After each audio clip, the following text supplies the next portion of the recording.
प्रतिभा हो उसको लगातार किस तरह भविष्य में एक खिलाड़ी के रूप में हम लोग स्थापित कर सके उसका प्राविधान। इसके अलावा तमाम तरह की निधियां जिससे कि खेलों को प्रोत्साहन अवस्था सुविधाएं और साथ साथ आउट ऑफ टर्न नियुक्ति समूह ख और गौ के पदों में करने के में का इसमें प्राविधान किया जा रहा है ताकि अच्छे खिलाड़ियों को इसमें नौकरी पर भी आउट ऑफ टर्न सरकार उनको नौकरी दे सके। मंत्रिमंडल की बैठक में 30 प्रस्तावों पर चर्चा हुई। इनमें से 28 प्रस्तावों को मंजूरी दे दी गई। मंत्रिमंडल ने भोजन माता व पीआरडी जवानों का मानदेय बढ़ाने का भी निर्णय किया। मंत्रिमंडल ने राज्य खाद्य योजना के अंतर्गत आवंटित खाद्यान्न पर राशन विक्रेताओं का लाभांश 18 रुपए प्रति कुंतल से बढ़ाकर 50 रुपए प्रति कुंतल करने को भी मंजूरी दी। तय किया गया कि अब लीज की भूमि पर भी होम स्टे योजना का लाभ लिया जा सकेगा। होम स्टे योजना में सब्सिडी भी बढ़ाई गई है। बद्रीनाथ धाम में मास्टर प्लान के लिए भूमि अधिग्रहण होने पर निजी भूमि के लिए सर्किल रेट का 2 गुना भुगतान किया जाएगा। निजी भवनों का भी 2 गुना प्रतिकर मिलेगा। सरकारी कब्जे वाली जमीन पर मकान बना होने की स्थिति में केवल मकान की कीमत दी जाएगी। आवास के बदले आवास का प्रावधान भी किया जाएगा। महत्वपूर्ण निर्णय दीनदयाल उपाध्याय गृह आवास जो होम स्टे वाली हमारी योजना थी उसमें 2018 में जो नियम बनाया था कि उसमें इस पर निवेश होम स्टे बनाने वाले को 33% सब्सिडी या 10 लाख रुपए अधिकतम की सहायता दी जाएगी। उसको बढ़ा करके 50% सब्सिडी या 15 लाख कर दिया गया। 15 लाख की कैपिंग है और 50% सब्सिडी। अगर उससे 30 लाख से छोटे प्रोजेक्ट्स हैं तो 15 लाख तक की उसको अगर 50% 15 लाख जो है उसको प्राप्त होगा। पीआरडी जवान आपको मालूम है वो डेली वेज के आधार पर उनका वेतन का निर्धारण होता है। जो 500 रुपए पिछली हमारी इसी सरकार ने मिनिमम 500 किया था उसको बढ़ा करके 570 रुपए करने का निर्णय लिया है, यानी कि 2100 रुपए महीना। उत्तराखंड में विधानसभा चुनाव के मद्देनजर भाजपा संगठन ने अपने रोड मैप को धरातल पर उतारने के लिए काम तेज कर दिया है। इसके तहत आज राजधानी देहरादून में भाजपा के चुनाव प्रभारी व केंद्रीय मंत्री प्रहलाद जोशी व सह प्रभारी ने पार्टी के वरिष्ठ पदाधिकारियों के साथ बैठक की।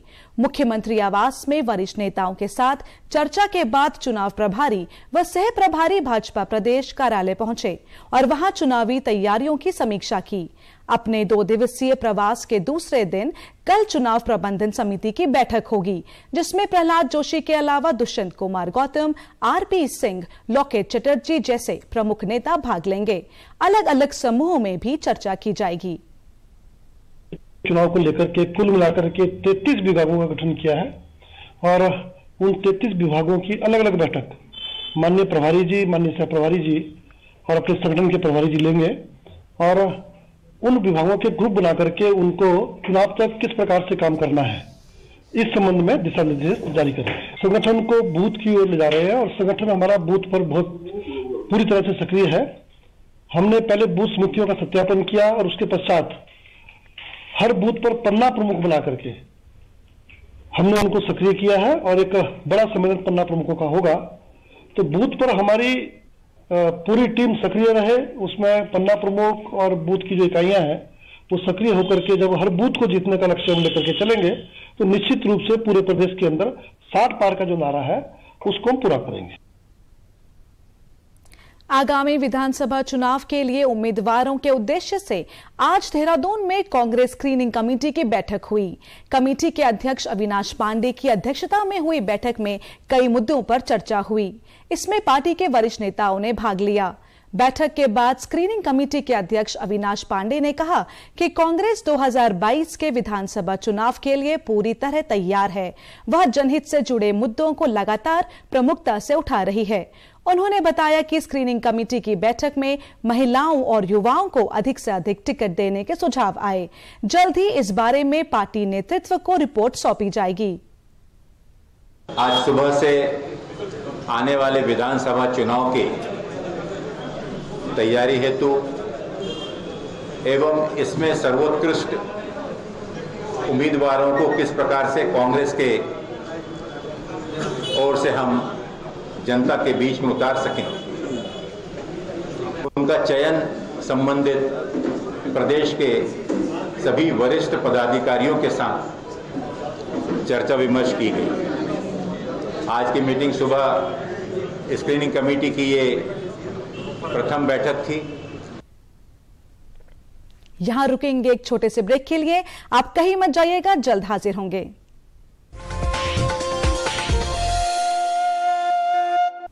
ब्रेक के बाद एक बार फिर आपका स्वागत है।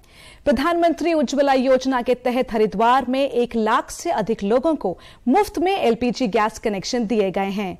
इससे महिलाओं को खाना बनाने में सुविधा के साथ समय की भी बचत हो रही है। देखिए हरिद्वार से हमारी ये रिपोर्ट। प्रधानमंत्री उज्ज्वला योजना के तहत मिला निःशुल्क गैस कनेक्शन महिलाओं के लिए बड़ी राहत लेकर आया है। इस योजना के तहत गैस कनेक्शन पाने वाली महिलाएं अपना अनुभव साझा करती हैं। वो बताती हैं कि पहले लकड़ी के चूल्हे पर खाना बनाना पड़ता था। जंगल से लकड़ी लाना, चूल्हा जलाना, धुएं से आंखों और सांस लेने में दिक्कत होती थी। भोजन पकाने का समय और मशक्कत दोनों बहुत होती थी। एलपीजी सिलेंडर से जलने वाले चूल्हे ने इन महिलाओं के जीवन की कई मुश्किलों को आसान बना दिया है। जी, हमें सिलेंडर मिला है मोदी सरकार द्वारा और हमें बहुत सुविधा है। और पहले हम चूल्हे पे खाना बनाते थे, बाहर जॉब भी करते, बहुत दिक्कत होती थी, लेकिन इस टाइम हम बहुत अच्छे से खाना बनाते हैं और बर्तन भी काले होते थे। पहले हम ईंधन वगैरह से खाना बनाते थे, उससे धुआं वगैरह निकलता था और हमारी आंखों पे भी प्रेशर पड़ता था। इसलिए अब हम अपना टाइम भी बचता है हम लोगों का और खाना भी जल्दी से बन जाता है और हमारी आंखों पे भी हमें बहुत राहत मिली है। लकड़ी जंगल में लेने जाना, फिर वहाँ से लकड़ी लाके खाना बनाना, बरसातें पड़ती थी, लकड़ियाँ गीली मिलती थी, धुआं ही धुआं होता था, हमारी आंखें भी खराब हो जाती थी, इतनी आंखों में चुभन होती थी, बच्चे भी परेशान होते थे, पढ़ लिख नहीं पाते थे। फिर अगर हम कैरोसिन का इंतजाम करते तो कभी कैरोसिन मिलता था, कभी नहीं मिलता था मिट्टी का तेल, तो स्टोव में हम खाना बनाते थे। स्टोव में भी दिक्कत पड़ती थी क्योंकि मिट्टी का तेल बहुत ही महंगा पड़ता है। आज मोदी जी ने हमारे को उज्ज्वला गैस की योजना देकर हमें इतनी सुविधाएं दे दी कि हम एकदम 10 मिनट में हमारा खाना बन जाता है। खाना जल्दी बन जाता है, टाइम जितना बच्चे स्कूल चल जाते हैं तब टाइम से काम हो जाता है। हरिद्वार के जिला पूर्ति अधिकारी के अग्रवाल बताते हैं कि यहाँ निम्न आय वर्ग की 1 लाख से अधिक महिलाओं को उज्ज्वला कनेक्शन दिए गए हैं। इससे महिलाओं के जीवन स्तर में सुधार आया है। जनपद हरिद्वार में करीब 1,04,512 लोगों को अभी तक जो है उज्ज्वला के निःशुल्क गैस कनेक्शन बांटे जा चुके हैं।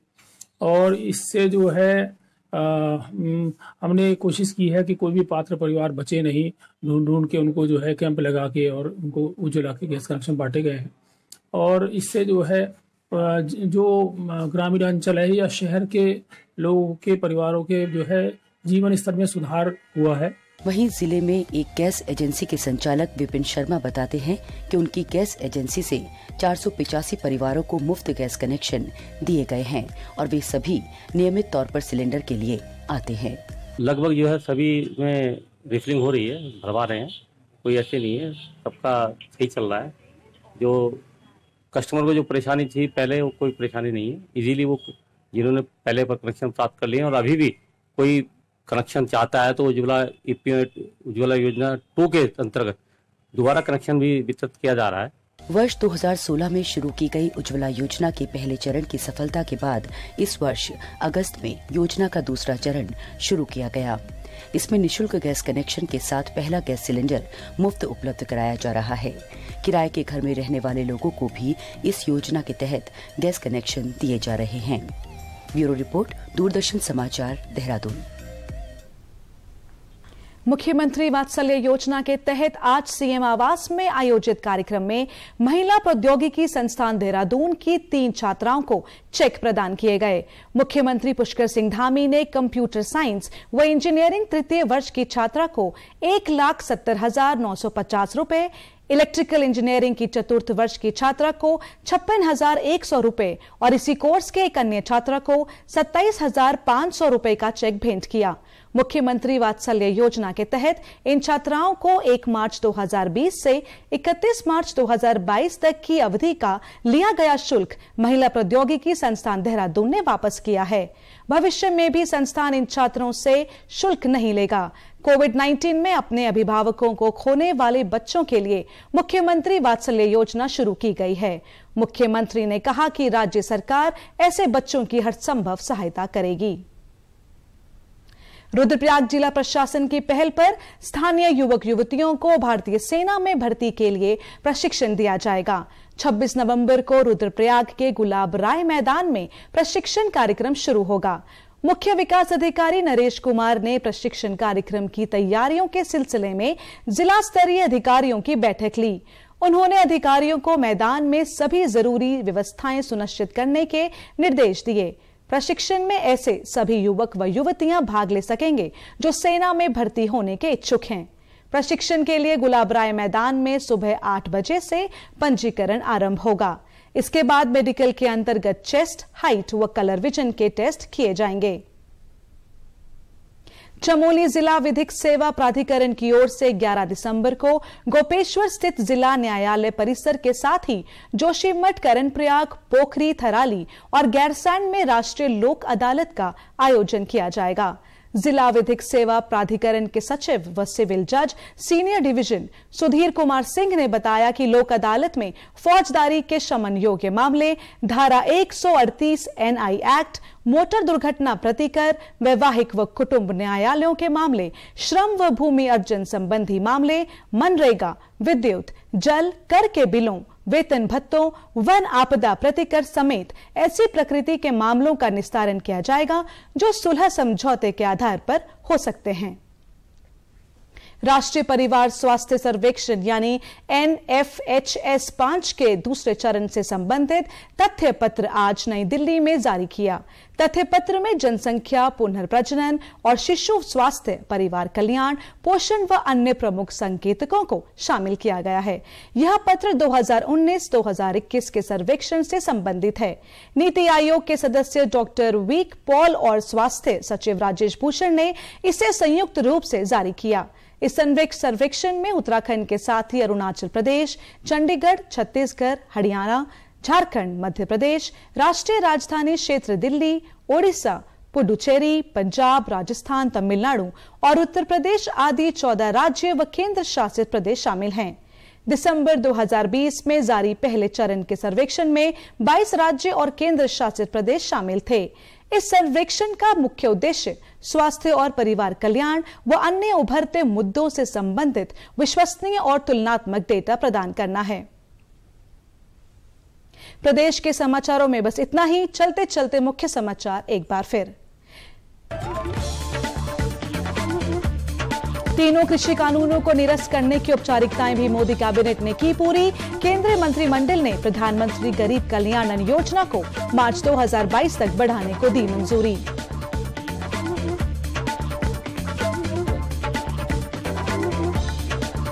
उत्तराखंड की नई खेल नीति को धामी मंत्रिमंडल ने दी मंजूरी। बद्रीनाथ में मास्टर प्लान के लिए निजी भूमि के अधिग्रहण पर मिलेगा सर्किल रेट का दुगना प्रतिकर। होम स्टे योजना में सब्सिडी भी बढ़ाई। उत्तराखंड में विधानसभा चुनावों की तैयारियों में जुटे राजनीतिक दल। भाजपा के चुनाव प्रभारी की मौजूदगी में वरिष्ठ नेता रणनीति तय करने को जुटे। कांग्रेस स्क्रीनिंग कमेटी ने किया दावेदारों के नामों पर विचार।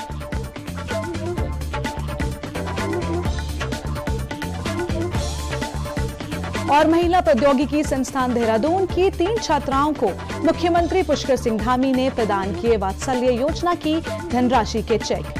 प्रदेश में कोविड में अभिभावकों को खोने वाले बच्चों के लिए शुरू की गई है मुख्यमंत्री वात्सल्य योजना। प्रदेश से जुड़ी अपडेट्स के लिए आप हमसे सोशल मीडिया के माध्यम से भी जुड़ सकते हैं। हमारा ट्विटर हैंडल है DD News_देहरादून। हमारा फेसबुक पेज है DD News उत्तराखंड और हमारे YouTube channel DD News Uttarakhand को भी आप सब्सक्राइब कर सकते हैं। कोरोना संक्रमण से बचने के लिए मास्क का अनिवार्य रूप से और सही ढंग से प्रयोग करें। साथ ही सामाजिक दूरी का ख्याल रखें।